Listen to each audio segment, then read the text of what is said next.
Hi, and welcome to Lippy Presents Ghost News Network. Today is our question of the week. Tom, what do you got for us? So the question this week is, how does weather and or atmospheric conditions affect the paranormal? Good question. So we mostly write down in our field report called the Ghost Weather Station, where it gives you your general weather report for the day, and most moon phases, geomagnetic and solar we can track as well. Basic weather patterns, how and why that could affect paranormal activity.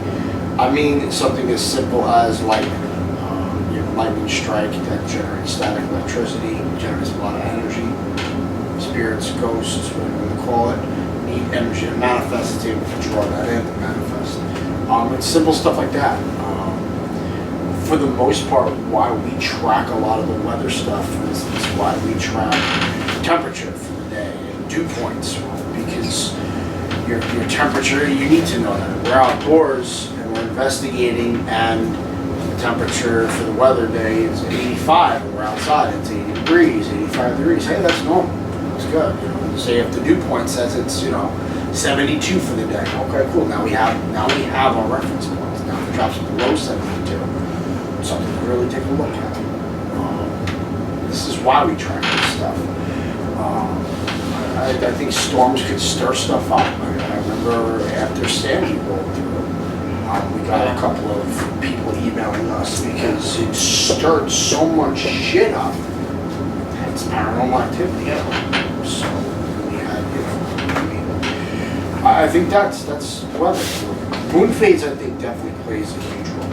I think moon phase is a big one. Yeah, I think so too. It seems, a lot of people used to ask us many years ago, we just didn't have the data. Now we have that data, and on a full moon, there's a lot to, it's definitely something to look at. That's another reason why we do it, and that's what I was going to say, is because of our records. We take the weather conditions into account, and we put them in our field reports, and we log all that stuff down. So now we can go back and look at our old logs and say, at this location, where are we getting the most activity? What were the weather conditions? Is that a pattern?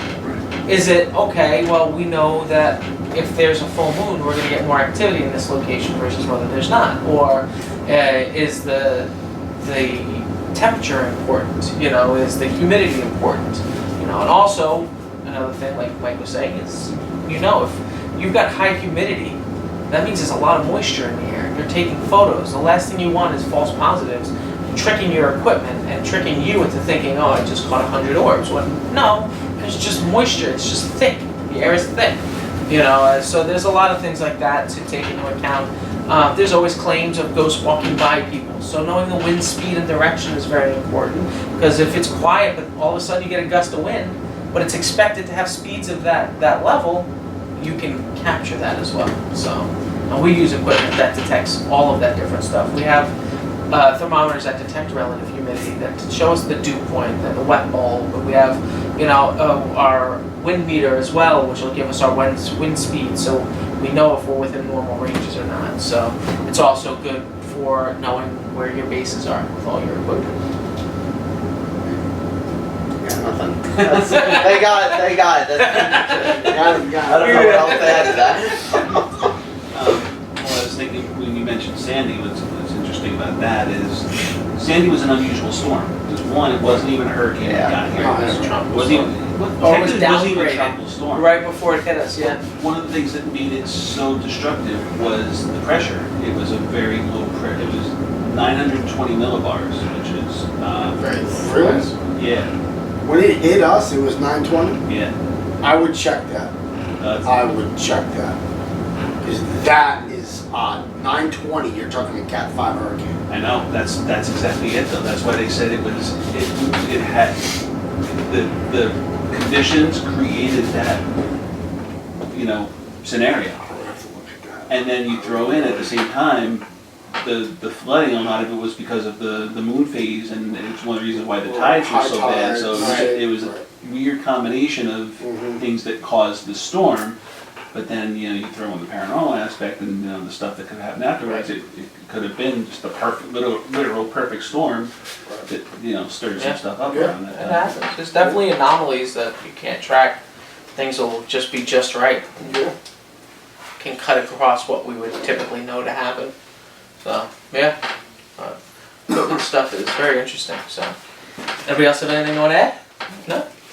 What do you guys think? Let us know in the comment section below. You can click like, share, and subscribe, and follow us by clicking that little notification bell to know when all of our content is being uploaded to YouTube. So thank you guys for joining us very much on this latest edition of Ghost News Network. And until next time, take care, guys.